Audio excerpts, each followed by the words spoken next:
And I'll tell you what, is it crazy how often winter can come and go in one season? It's been so warm, it's ridiculous. Through most of the fall, got cold maybe once. Then winter comes and it got cold, pounded a bunch of snow, then it turns into spring. There's almost green grass on people's lawns, and then it turns into minus 18 a few days later.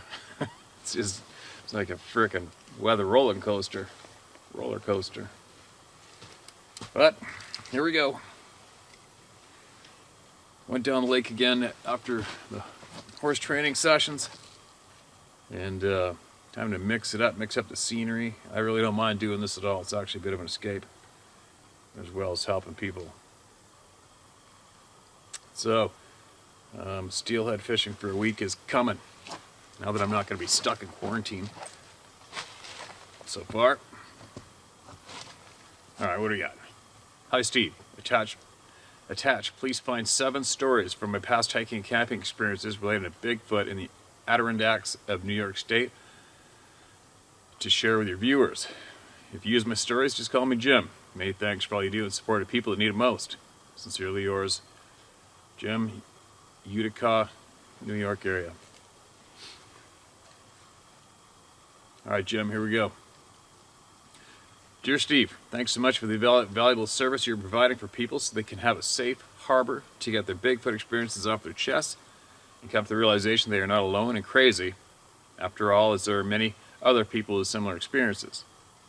As such, I would like to share some of mine. First one. I've always been an outdoorsman, fishing, hunting, and camping since I was big enough to carry a pack and hike alongside my father on weekend camping trips. I still go with my sons, trying to pass along the sportsman tradition to the next generation, although prying them off their iPads can be quite the battle. Yeah, no doubt. My first direct experience with Bigfoot occurred in the early 90s, during the summertime, maybe 1992. I would have been in my mid-20s and often did solo trips in the northern parts of New York State for long weekends. This trip, I was hiking, camping, and fishing in the Wolf Lake State Forest near Edwards, New York, when I saw what looked to be a very large beaver swimming across the lake from west to east. The more I looked at this thing, the more I was confused by what I was seeing. It looked a lot like Flash the Sloth from the movie Zootopia, as all I could see was its face as it moved across the water. The face was into the sun, so I saw it clearly and from about 200 yards away while it swam from one side of the lake to the other. And it swam fast, even faster than a beaver, and seemed to be doing the breaststroke like a man. I only saw it for about 5 seconds before it was lost from my view by the trees. I puzzled for many years as to what the thing might have been. It wasn't a bear. Too brown and no snout. It wasn't a beaver, too big and too fast. It wasn't a deer. No ears up top. What the hell was it? I postulated burning my brain. Finally, many years later, I saw a picture of a reported Bigfoot with a very similar looking face, and immediately that loose peg fell into its round hole. Funny how your mind will puzzle for even years trying to put something into the right pigeonhole. Well, mine did that on that day when I saw the picture. Eureka. That's what I thought to myself, finally. Second, there was this old timer and his wife who lived in the farmhouse located nearby the access road near Edwards, New York, with whom my father and I would occasionally visit. Anyway, the old guy told me, one time I was back at one of those lakes and this family of hairy things was on the other side watching me.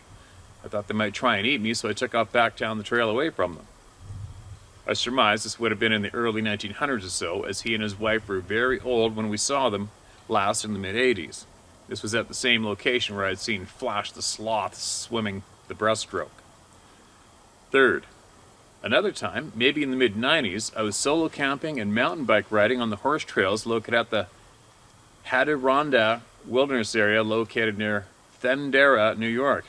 I was camped overnight in the lean-to at one of the many lakes located in the area, and it was about 2 a.m. during a lonely weeknight in early autumn. A beautiful time of year there. Anyway, as I was awakened in a fright in the wee hours with a foreboding dead silence approaching, not even a peeper peeping, then I heard these 2-legged footsteps walking up from behind the lean-to, definitely bipedal and definitely heavy. I could feel the log shake as this thing walked closer. Scary stuff. Hello?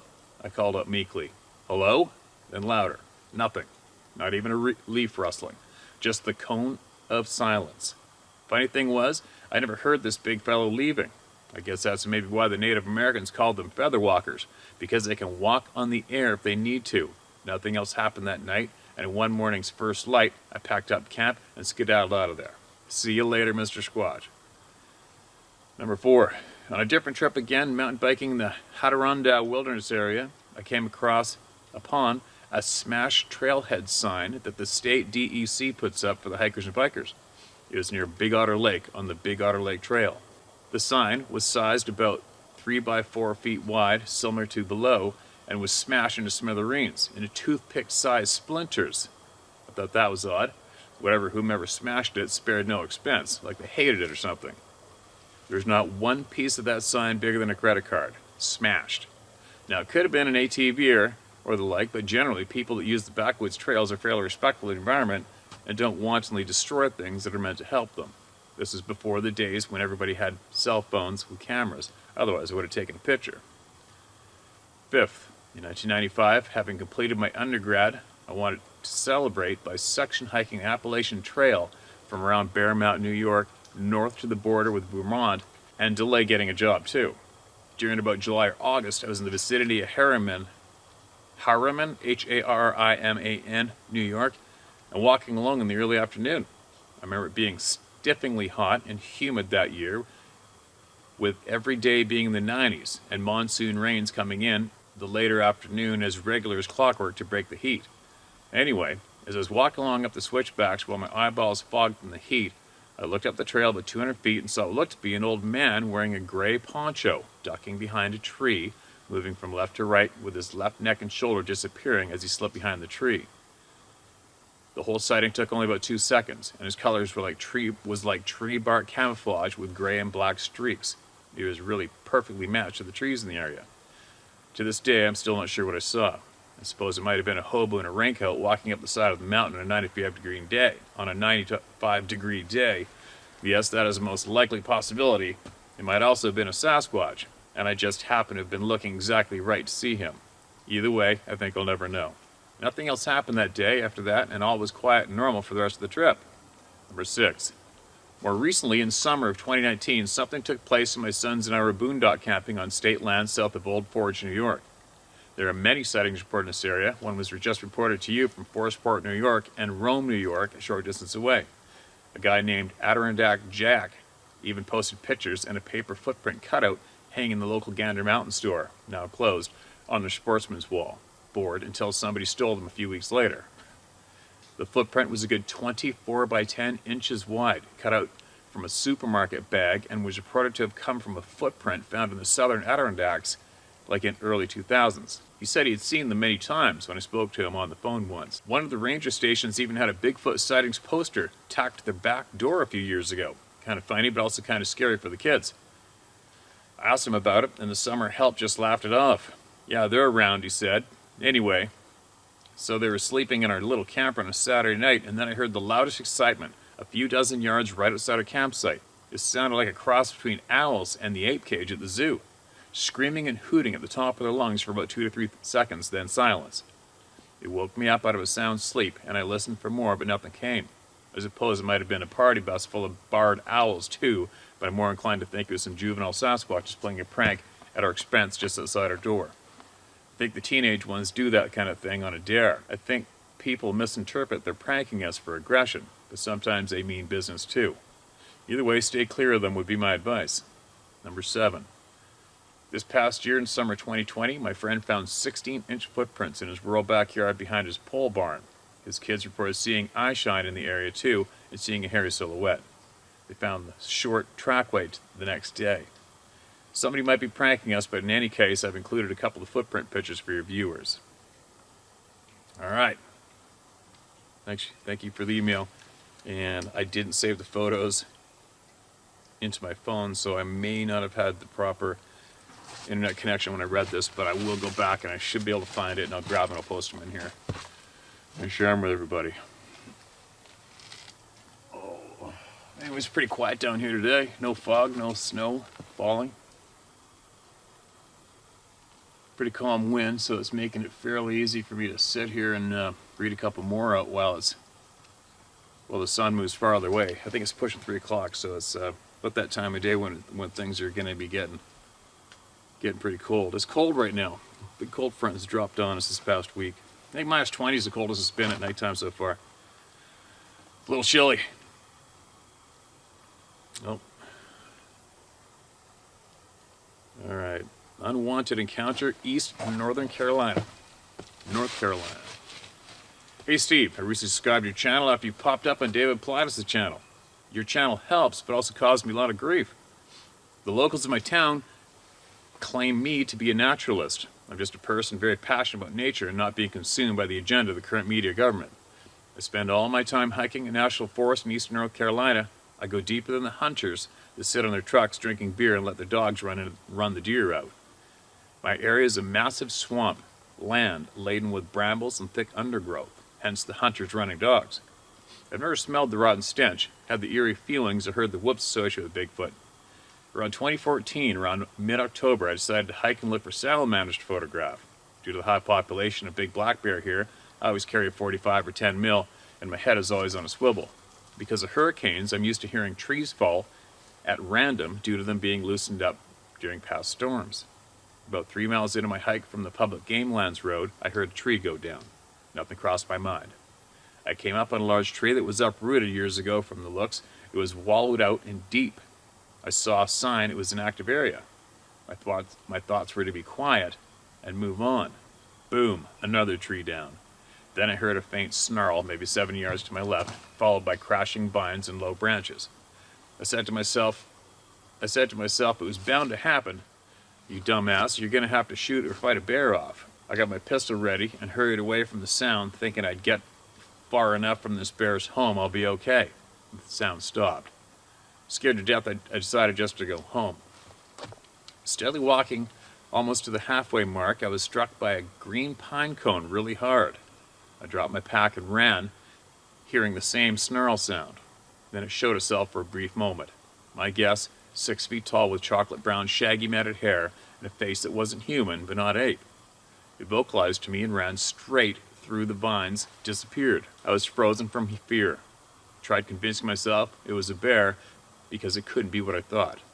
I slowly walked back to my truck, contemplating suicide, because if it came back, I couldn't die like that. I made it to my truck. I sat on the crest of the ditch where I parked and lit a cigarette, talking to myself.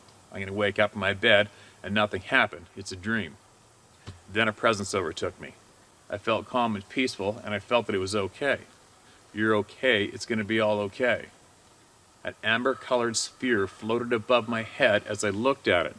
I don't know how it did, but my mind went blank and it filled my head with positive thoughts, saying it won't hurt you if you don't hurt it. I still hike, I still fish, but I have not ventured back there. I have a sleeping problem now. I often wake up and look out my window because I feel it knows me, and I think a hunter has taken a shot or two at this thing, thinking it's a bear. I've considered seeking psychological help because I fight with myself constantly.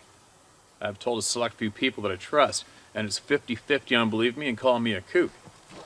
Is there a place that I could talk to others in my same position? Please use the short version of my nickname, CK. I'm 35 and work for a government contractor. Please don't use my legal name. Thanks in advance. Alright, man. Well, thanks for sharing that.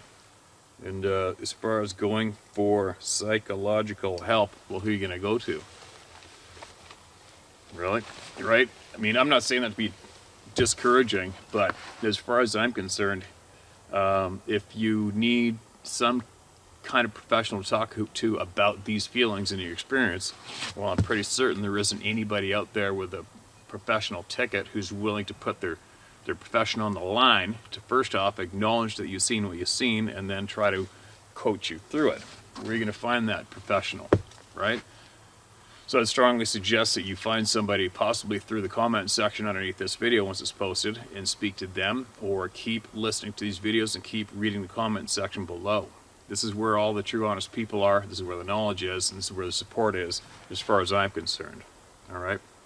And you're not going kook. There's no you just try not to have such a negative reaction to it, all right? Because this is a natural fact. It's a natural part of our natural world, all existence. These things are on the face of this planet. There's no getting out of it. And the only reason you're having a negative impact to it is because you haven't had the honest knowledge shared with you while you're growing up. That's the number one problem, right? And it's a serious problem. But obviously, the knowledge being shared here is helping that problem out. But again, there you go. Your story is just a classic example of why I'm pissed off and I've had enough of this horse shit. It's like, what a bunch of pricks. What a bunch of filthy pricks. The people who potentially could have allowed all this honest knowledge to go to the population, but instead blocked it. And that's why we have numerous people's lives being turned upside down and messed up. And it's absolute horseshit. But anyway, there you go. There's a couple more.